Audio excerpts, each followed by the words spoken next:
আসসালামু আলাইকুম দর্শক, দেখা গেল আরেকটি নতুন ভিডিওতে।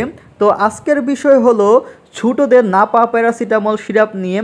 তো নাপা সিরাপটি কি রোগে কার্যকরী? এই নাপা সিরাপটি জ্বর, মাথা ব্যথা, দাঁতে ব্যথা, ঠান্ডা, কানে ব্যথা, শরীর ব্যথা, স্নায়ু পদাজনিত ব্যথা, ইনফ্লুয়েঞ্জা, মস্কে যাওয়া ব্যথা, পিঠে ব্যথা, অন্ত্রে ব্যথা, পদাহজনিত ব্যথা এবং শিশুদের টিকা পরবর্তী ব্যথায় কার্যকরী।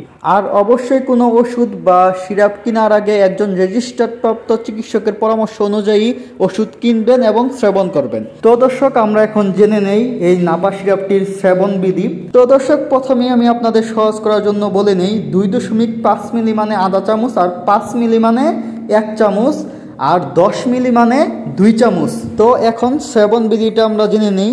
0 থেকে 1 বছর বাচ্চাদের জন্য সরবরাহকৃত মাপক কাপে 2.5 মিলি থেকে 5 মিলি পর্যন্ত মানে আধা চামচ থেকে 1 চামচ পর্যন্ত খাওয়াতে পারবেন। 1 থেকে 5 বছর বাচ্চাদের জন্য সরবরাহকৃত মাপক কাপে 5 থেকে 10 মিলি মানে 1 থেকে 2 চামচ আপনারা খাওয়াতে পারবেন। আর 6 থেকে 12 বছর বাচ্চাদের জন্য 10 থেকে 20 মিলি মানে 1 থেকে 2 চামচ আপনারা খাওয়াতে পারবেন। দৈনিক 3 থেকে 4 বার অথবা চিকিৎসকের পরামর্শ অনুযায়ী সেবন করবেন। তো দর্শক, আমরা এখন এই সিরাপের পার্শ্ব প্রতিক্রিয়া জানব। রক্তের উপাদানের উপর যত সামান্য প্রভাব এবং কিছু কিছু ক্ষেত্রে চর্মে ফুসকুড়ি দেখা দিতে পারে। প্রতি নির্দেশ সতর্কতা: যকৃতের এবং বৃক্কের তীব্র গোলযোগ শুকনো স্থানে এবং 30 ডিগ্রি সেলসিয়াস তাপমাত্রার নিচে সংরক্ষণ করুন।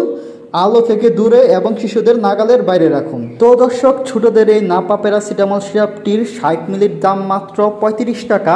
কেনার আগে অবশ্যই মেয়াদের ডেটটা দেখে নেবেন। তো দর্শক, ভিডিওটি এ পর্যন্তই ছিল। সবাইকে অসংখ্য ধন্যবাদ। যারা নতুন আছেন তারা অবশ্যই চ্যানেলটি সাবস্ক্রাইব করে থাকবেন।